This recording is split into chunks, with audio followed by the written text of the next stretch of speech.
एक बार फिर से आप सभी दोस्तों का इस वीडियो में हार्दिक स्वागत। और आगामी समय में काफ़ी अच्छी परिस्थितियाँ मौसम के लिहाज से बनती हुई नज़र आ रही है। आपकी स्क्रीन के सामने आप देख सकते हैं कि आगामी समय में किस तरह से सिस्टम बनते हुए नज़र आ रहे हैं। तो तमाम इन्फॉर्मेशन मैं आपको दूंगा इस वीडियो में कि कब तक सिस्टम बनने की संभावना है, क्या रहेगा सिस्टमों का प्रदर्शन और किस इंटेंसिटी तक ये सिस्टम पहुंच सकते हैं, यानी कि निम्न दबाव या डिप्रेशन या डीप डिप्रेशन या फिर साइक्लोनिक स्टॉर्म। तमाम इन्फॉर्मेशन मैं आपको इस वीडियो में दूंगा, तो वीडियो के अंत तक अवश्य बने रहें। और अभी तक आपने वीडियो को लाइक नहीं किया, चैनल को सब्सक्राइब नहीं किया तो कर लीजिए। और आपको मैं इन्फॉर्मेशन दे दूँ कि ये जो सिस्टम बना हुआ है अरब सागर के ऊपर, आप देख सकते हैं किस तरह से अरब सागर और उससे सटे हुए गुजरात के भागों पर ये सिस्टम बंगाल की खाड़ी से उठता हुआ अरब सागर पर पहुंचेगा और अरब सागर पर पहुंचने के बाद मजबूत होगा। और साथ ही साथ दोस्तों मैं आपको बता दूं कि किस तरह से मैंने कल यानी कि 11 सितंबर को भी अपडेट दिया था आपको कि किस तरह से बंगाल की खाड़ी पर सिस्टम बनेगा जो मानसून को प्रभावित करेगा। और बंगाल की खाड़ी का सिस्टम आगामी समय में एक कम दबाव का क्षेत्र बनेगा। लगभग आज 12 सितंबर है और आज के दिन कम दबाव का क्षेत्र बंगाल की खाड़ी पर फॉर्मेशन हो गया है। और आप देख सकते हैं किस तरह से अपनी इंटेंस हवाओं के चलते लगातार मजबूत होता हुआ नज़र आ रहा है। और आगामी समय में जब ये सिस्टम अनुमान संभावना है कि लगभग अगर मैं आपको दिखाने की कोशिश करूँ, ट्रैक दिखाने की कोशिश करूँ इस सिस्टम की, तो लगभग ये सिस्टम इस दिशा में आगे बढ़ेगा, ऐसी संभावना अब तक नज़र आ रही है। ECMW मॉडल और GFS मॉडल लगातार इंडिकेशन दे रहे हैं कि सिस्टम गुजरात की ओर बढ़ेगा और गुजरात के कई भागों पर काफ़ी भारी बारिश देगा। तो इस सिस्टम का क्या रहेगा प्रभाव, कब तक बारिश देगा और किस तरह से ये अरब सागर पर मिलेगा, इसकी बात करूंगा मैं। क्योंकि अरब सागर पर जाने के बाद कोई भी सिस्टम अगर हमने देखा है तो वो मजबूत हुआ और उसके बाद वह सिस्टम चक्रवाती तूफान के रूप में भी विख्यात हुआ है। तो ऐसे में इस सिस्टम के ऊपर भी नजर रहेगी, चूँकि सितंबर का महीना चल रहा है, ऐसे में सितंबर में चक्रवात के बनने की संभावनाएं भी होती है। तो अब ये सिस्टम कितना इंटेंसिफाई होता है, किस तरह से आगे बढ़ता है, इसकी बात करेंगे। अब एक नज़र आप देख सकते हैं किस तरह से भारत के पूर्व में लगातार सिस्टमों का फॉर्मेशन चल रहा है। यहाँ पर एक सिस्टम बना हुआ है चाइना के ऊपर, इसके अलावा भी आप देख सकते हैं आसपास के इलाकों पर काफ़ी ज़्यादा सिस्टम बनते हुए नज़र आ रहे हैं।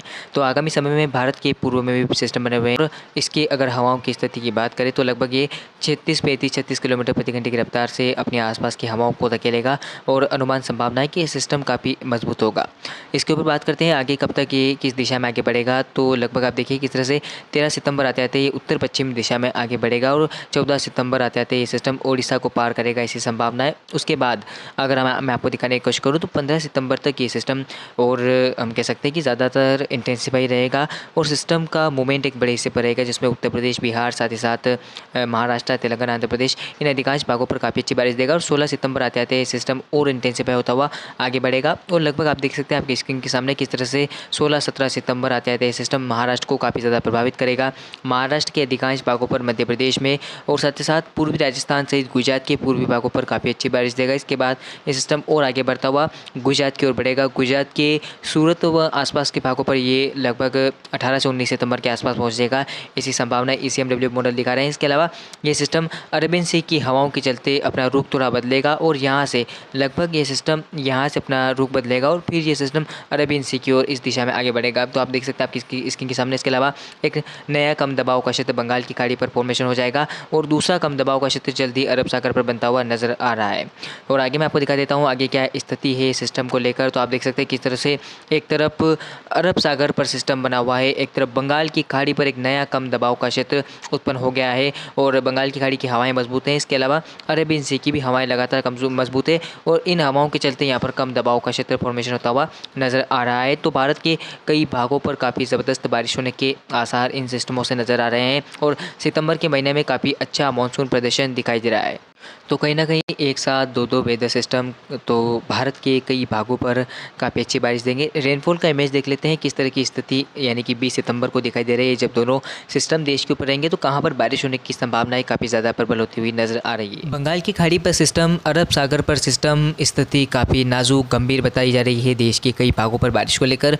आप देख सकते हैं किस तरह से जब ये सिस्टम बनेंगे तब बारिश की इंटेंसिटी सबसे ज़्यादा गुजरात पर दिखाई दे रही है। गुजरात के पश्चिमी व उत्तरी क्षेत्रों पर काफ़ी भारी बारिश होने के आसार नज़र आ रहे हैं, चूँकि बंगाल की खाड़ी पर जो निम्न दबाव का क्षेत्र आया है वो गुजरात की ओर बढ़ा है और उसने काफ़ी इंटेंसिफाई हवाओं के चलते भारी बारिश गुजरात के भागों पर दी है। साथ ही साथ एक नया कम दबाव का क्षेत्र बंगाल की खाड़ी पर बनता हुआ नज़र आ रहा है। तो इस समय काफ़ी ज़्यादा स्थितियाँ बदलती हुई नज़र आ रही है देश में मॉनसून की, और ये मैं अपडेट आपको दे रहा हूँ। इससे पहले भी कई यूट्यूब चैनल ने दे दिया होगा, लेकिन आप तक अपडेट में पहुँचा रहा हूँ किस तरह से बारिश की इंटेंसिटी रहेगी। लगभग बारिश तो ऑल इंडिया में जारी रहेगी, लेकिन बारिश की इंटेंसिटी थोड़ी कम रहेगी। लाइट टू मॉडरेट रेन होने की संभावनाएं उत्तर प्रदेश, बिहार, झारखंड, पश्चिम बंगाल से लेकर पूर्वोत्तर भारत तक रहेगी, और साथ साथ पूर्वी राजस्थान से लेकर पश्चिम मध्य प्रदेश और साथ ही साथ गुजरात के भी तमाम इलाकों में बारिश होने के आसार नजर आ रहे हैं। चूँकि अरबियन सी का सिस्टम फॉर्मेशन हुआ है, तो ऐसे में आप देख सकते हैं किस तरह से परिस्थितियाँ बदलती हुई नज़र आ रही है। तो आगे अगर स्थिति की बात करें, आगे आप देख सकते हैं किस तरह से सीन नज़र आ रहा है कि बंगाल की खाड़ी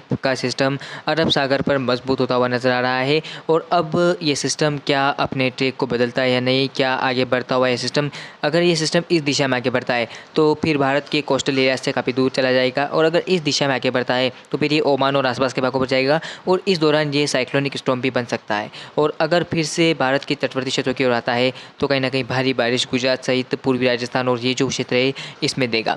तो कहीं ना कहीं हमें ज़्यादातर अगर हम देखें तो अरबियन सी के सिस्टम जो है वो मजबूत हुए हैं, और ऐसे में अरब सागर पर सिस्टम बन रहा है, और ये सिस्टम मजबूत होता है तो कहीं ना कहीं काफ़ी बेहतर होगा। ECMW मॉडल तो इंडिकेशन दे रहे हैं कि सिस्टम के मजबूत होने के आसार नज़र आ रहे हैं, और सिस्टम लगातार, जब आप देखिए किस तरह से हवाओं के वेग के चलते ये सिस्टम इस दिशा में बढ़ा और अब इस दिशा में चल रहा है, तो कहीं ना कहीं ये सिस्टम इस दिशा में रुख बदल सकता है या फिर इस दिशा में बढ़ सकता है। अभी कुछ कहा नहीं जाता इस सिस्टम के ऊपर, हालांकि लगातार नज़र बनी हुई मेरी। और साथ ही साथ जो नया सिस्टम आया हुआ है बंगाल की खाड़ी से कम दबाव का क्षेत्र, वो भी लगभग यहाँ पर रहेगा महाराष्ट्र और आसपास के भागों पर, तो इसका प्रभाव भी देश के कई भागों पर रहेगा। लगातार नमी की मात्रा पर्वतीय क्षेत्रों तक पहुँचेगी और एक वेस्टर्न डिस्टर्बिंग पर्वतीय क्षेत्रों को प्रभावित करेगा। इस समय बारिश की काफ़ी ज़्यादा इंटेंसिटी नज़र आ रही है देश के कई भागों पर, और लगातार अरब सागर पर सक्रियता बढ़ रही है। अरब सागर की स्ट्रॉन्ग हवाएं मुझे लग रहा है कि सिस्टम को काफ़ी ज़्यादा इंटेंसिफाई कर सकती है, और हम कह सकते हैं चक्रवाती तूफान के रूप में भी बदल सकती है। तो फिलहाल हम पूर्वानुमान के तौर पर इसे देख रहे हैं, और आगामी समय में परिस्थितियाँ और भी बदलती हुई नजर आएगी। हालांकि